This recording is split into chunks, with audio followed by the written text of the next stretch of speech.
Howdy, Danny. It's Format. How are you doing? What's up, man? How you doing? Hello? Hello, can you hear me? Hey, yeah, I can hear you. Can you hear me? Yeah, I can hear you fine. What's up?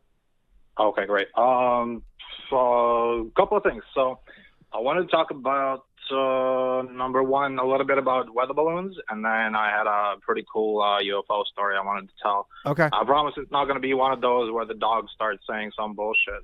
Okay, let's hear it. That was pretty great. Okay, so as far as weather balloons go, like earlier you mentioned something about distractions and whatnot, and how people just pin distractions onto everything. Yeah. This is a distraction, that is a distraction, and I know it's way overused, and I 100% agree that some people go a little bit overboard with it. But it's not necessarily that every time there's some bullshit being blown up in the media, it's not really a distraction, because those things really do happen. For sure, no question. And yeah, and so in this case, here, let me. I prepared some notes while Oh, I couldn't wow! You were maybe the call, most. so I just, you might be the most prepared yeah, guest caller ever, because I don't think anybody else has notes. All right. So, right, yeah. So the weather balloons, they were just casually flying over North America all the time for decades, multiple times a year, and they're fucking weather balloons and nothing more. But something came up that was getting a lot of attention, and now all of a sudden these weather balloons are being called spy balloons. Mind you, at the same time as fucking China has like at least 50 surveillance satellites circling the globe that can get perfect data. That they have no need for no fucking spy balloons. And as does and as does the U.S. Right? Like the U.S. has, if China has 50, the U.S. probably has 100 of these satellites. Like I would imagine. Yeah. There's like everybody's spying on each other. I think that's kind of like there's just this game theory element of it where you have to spy on your neighbor because you have to assume that they're spying on you, and you can't afford to be not spying on them when they're spying on you. So. Yeah, observation of the whole globe through from above has been going on forever, and it's extremely well done. And they don't need no fucking spy balloon, right? These are literally just weather balloons, right? But what happens? What has it been, about a week now since Simon Hirsch, right? One of the biggest heavy hitters in journalism of all time. What did you say? The Nord Stream? Comes out with a story corroborating the fact that United States committed an act of war, an act of terrorism against its ally, Germany, right? Sure. So this story is blowing up, and mind you, so Simon Hirsch, fucking legend, right? Every time he's got sources, in this case, he's got like 2 secret sources, but they're always like some high up the chain as fuck sources, and so this story is really getting traction, right? Yeah. Story is really getting traction, and all of a sudden, after they were ignoring that whole fucking what was that, the train explosion bullshit story, after they were ignoring the fucking weather balloons flying. I mean, the weather balloon seems like the train explosion was like something. I guess the weather balloons were like has it, like you're saying, has been going on for 40 years. Like, why is this all of a sudden? Yeah, but you were making, like, earlier, you were making a good point about how, like, at first they were completely ignoring the story, but then now, all of a sudden everyone started talking about it. Yeah. And I think that's one of the, one of the 1-2 punch type scenario where they're trying to distract everyone a little bit with the weather balloons being spy balloons that everyone fucking cares about now. And that story is like, okay, you know what? I mean, it's better that we talk about this bullshit, which is going to be a little bit back for BlackRock, maybe a little bit, but it's better than talking about us committing an act of war against an ally. Now, I've heard with the whole Nord Stream thing, though, is that like Germany kind of gave the okay for it. I don't think they just went and. I mean, like I don't think they're just like fuck you, Germany. Like I think they're like, hey, this is something that kind of needs to happen. Yeah, but they're never gonna. I mean, that's just what people are saying, and I mean, it's most likely the truth. But they're not going to come out and say that a project they invested billions of dollars into they let the go ahead to blow up. That will ruin their. It's so funny, right? Isn't there what's the pipeline in Canada? The Key line or the Keystone or whatever, Keystone XL. Keystone. Like, didn't they spend a ton of money on that same thing? Key Lime, yeah. Didn't they spend a shit ton of money on that? And they're just like, yeah, nothing's happening there. Like, I'm not too familiar with. Yeah, maybe not to the same extent. I mean, I see that there's been minimal coverage of this, the Nord Stream thing. Like Tucker Carlson looks like he covered it once, so I guess there's something. But yeah, nothing on the left. Like literally zero mention of this. I'm just looking on Twitter right now, and like almost zero mention of this on any sort of left-leaning site. Yeah, and so and after. They all of a sudden start calling this non-event a massive fucking, issue, the spy balloon. The fucking Trudeau comes out, calls it a fucking UFO. Just literally, I mean, everyone knows it's a fucking balloon. Yeah. But he calls it a UFO just to get as much media attention on this shit as possible, literally because they're just, in this case, quite literally distracting everyone from the biggest fucking story. So yeah, but anyway. I wonder like what the purpose of the distraction is, because like I don't like, again, the Nord Stream thing. I guess the media does have the power to kind of determine like what is the big, like if every media outlet just says, hey, we're going to start talking about the Nord Stream thing 24/7, then it becomes the biggest story in the world. Yeah, because I mean the media has a lot of power, because politicians, they can when they're not being pressured by all of their constituents talking about a certain topic, they can get away with ignoring it. So yeah, if the media was talking about the Nord Stream story, then they would have to talk about how, oh shit, we committed an act of war. But anyways, so I think the distraction is just to give politicians some cover not to talk about being a fucking committing an act of terrorism. Anyways, I can talk about that all day. I mean, there's not much else to say about it. We're gonna on the after show. We're gonna watch some stuff on the Nord Stream explosion. Actually, the better part that I want to talk about is my pretty cool UFO encounter. Okay, and this is in Canada that it happened. Canada.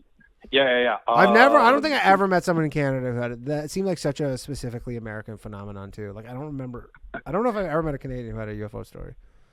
Right. Yeah, I've never seen shit all in my life, right? But I mean, I got into UFOs in my teen years. I mean, I've watched a bunch of documentaries on it.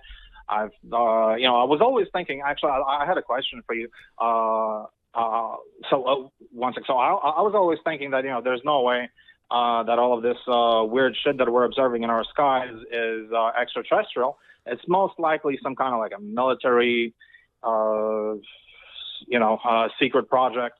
And and then after watching enough shit, I mean, I eventually kind of flipped, thinking that it's possible that this is something not of our making. I don't know if it's necessarily extraterrestrial. Maybe there's always the idea of like a runaway civilization. Like the motherfuckers that were building shit way back in the day.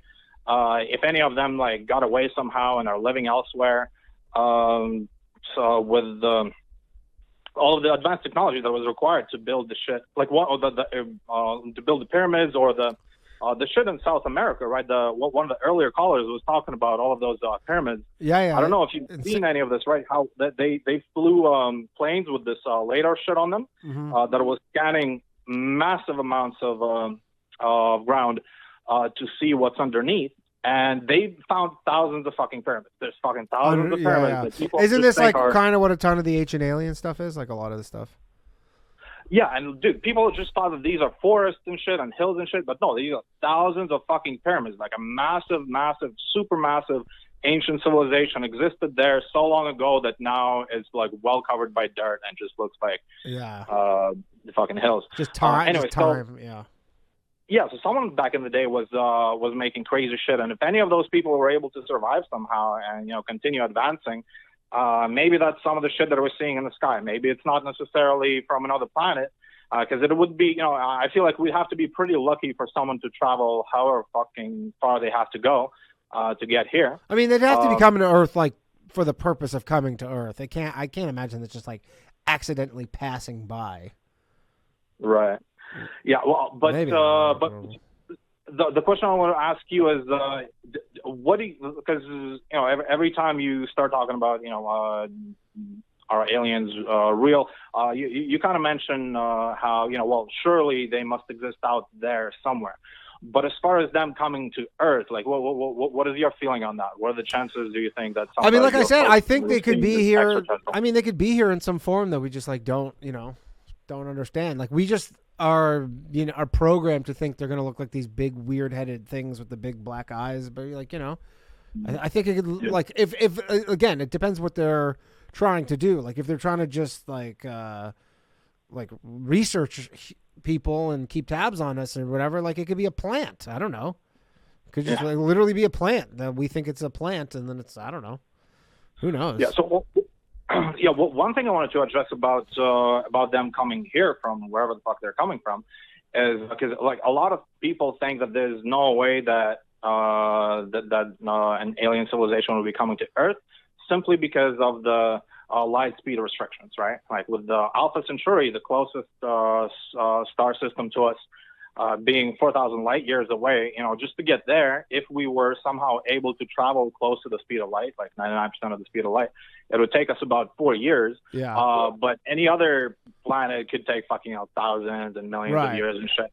And for us to be visited, we'd have to be pretty lucky. And so a lot of people think that just likely wouldn't happen. So that kind of eliminates a lot of the possibility for an advanced civilization to reach us. But and I reached this conclusion a long time ago, just kind of like studying a little bit of physics and whatnot. And wormholes are entirely possible, right? So. And people do this shitty illustration of wormholes with a 2D with a sheet of paper where you can drag one point to. I like there's a much better one where if you think of your sleeve, like the sleeve on your arm, right? If you just kind of like pull it together, because that's a 3D object, your sleeve, right? If you can bring the sleeve way closer to your shoulder, that's kind of like bringing that space that's way over there, some space by Alpha Centauri or some planet billions of years away. We can bring that way closer to us through a wormhole, and the only thing that limits us is how much energy we're able to use to create the wormhole. So if we have some kind of sophisticated source of energy, some crazy fusion or fuck knows what, some quantum shit, we could create a wormhole that will let us go very far, very quick. So interesting.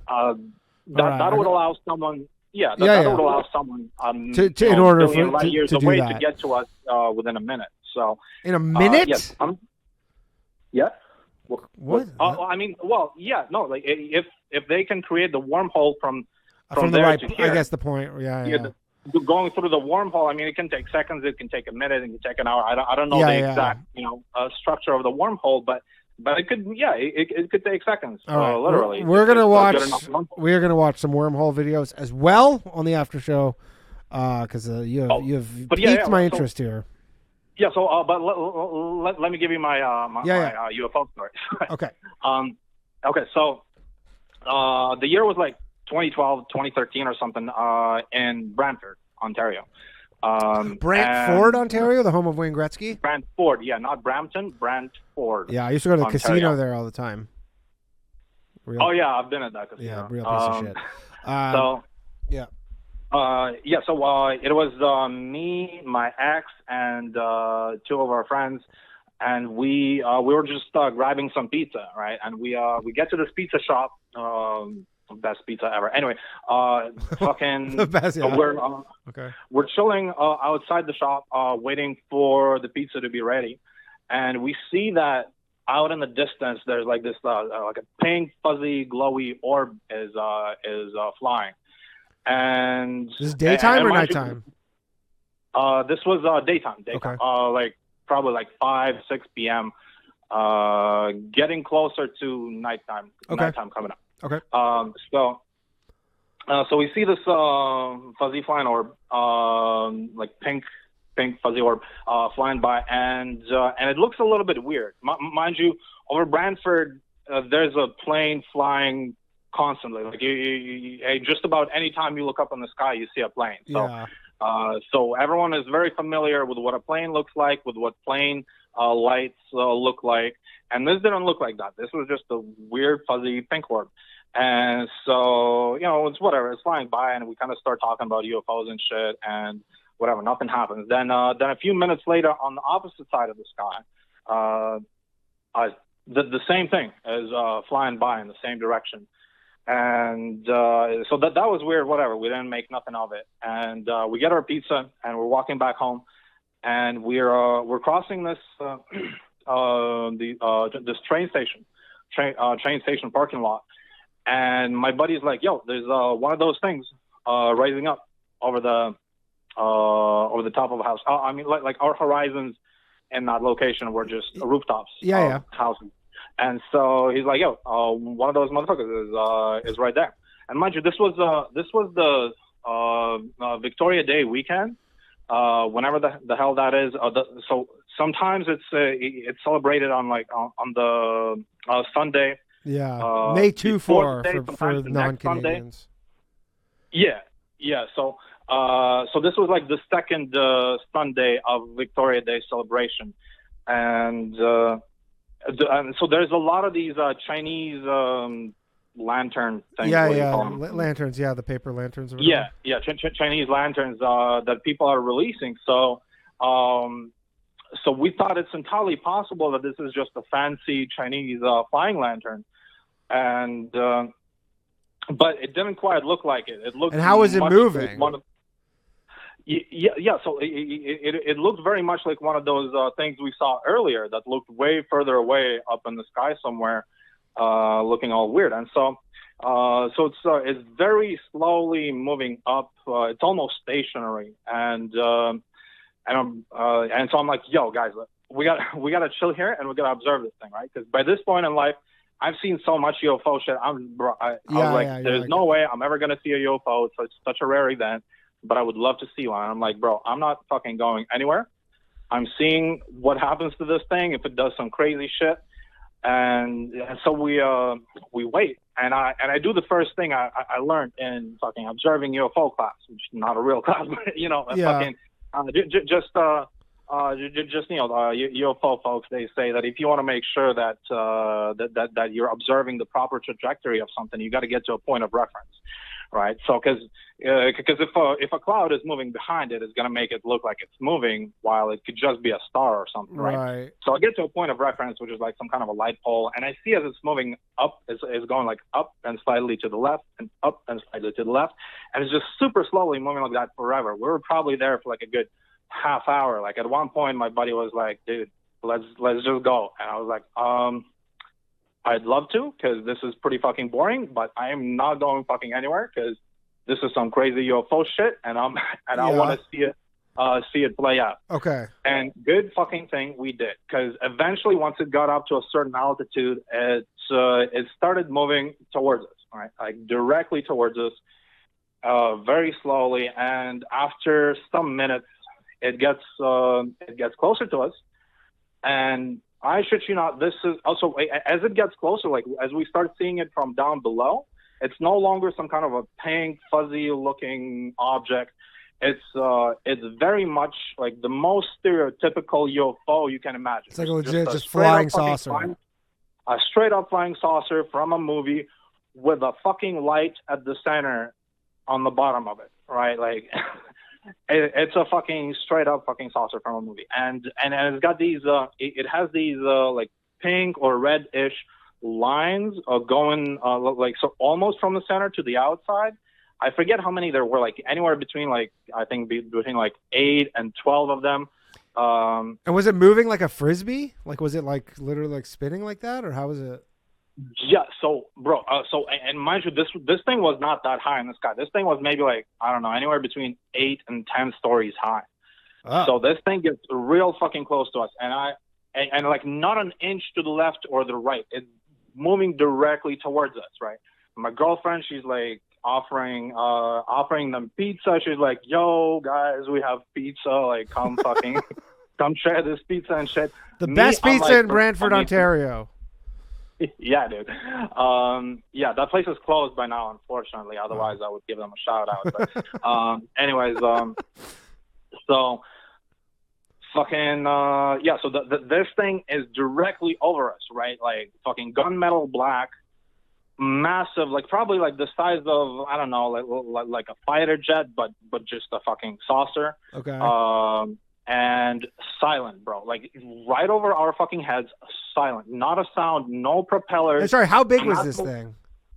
I don't know, like an F-18 if it was a saucer. Okay. You know? Yeah, a couple of living room size. Yeah, anyways, so this motherfucker is directly above our heads. I was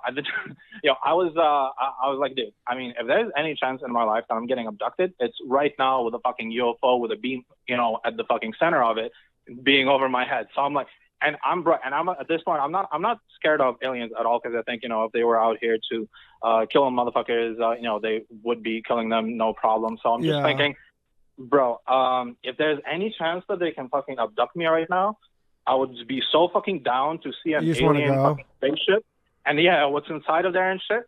And I'm like, and at the time I had this like little fucking pocket knife. And I'm like, bro, you know what? I don't know if they're gonna perceive this little fucking knife as a threat. So I just like drop it on the ground and I'm like, bro, beam me up, Scotty, right the fuck now. Like, I'm ready to go. And what happened? And bro, and it just moved right by and it just kept moving. And were there like other people around? Like, was this like during a busy part of the city, or like? Yeah, I mean, this was right above downtown. I don't know how many other people saw it. Later on, I spoke to a buddy of ours about it who lived one of his house was one of the houses this thing flew over. He said that he'll go and like do some kind of a UFO report on it on some kind of UFO website. But anyways, I don't know who else saw this thing, but the four of us sure as fuck did. And no pictures. Say what? No pictures. Yeah. This is what I was literally about to say. One of the craziest fucking things, because when I was telling my dad this story, he was like, dude, the most unbelievable thing about this story is that 4 fucking teenagers did not have a camera with them to record this shit. And it's true, bro. This would have been, like, I swear to God, if I would have recorded this thing, people would straight up just be like, yo, this is some CGI or some shit. Like, no one would believe it because this was this close. Like, bro, like, if there was a building high enough, you could fucking touch it and see who the fuck is on. You should have gone around to businesses and be like, hey, do you have security footage or camera? Like, can I see your security cameras? I don't know if they give it to you, at one point, I was trying to reach out to the Canadian fucking some kind of like military thing that there's some kind of a observational, like a NORAD type thing. Yeah, I forget what it's called. I was gonna request them to show a report of shit in this area in the sky. Yeah. But they were charging some amount of money for it. And I was like, fuck it. Just you're just like, I don't know. Maybe if they hold records for that long, maybe I can still do it someday when I have $50 or no, you probably needed to do it at the time. Yeah, but it seems like, I guess in 2012, like, not everybody had camera phones. I guess, well, no, you probably would have in 2012. That was way after the iPhone. So yeah. And all of us.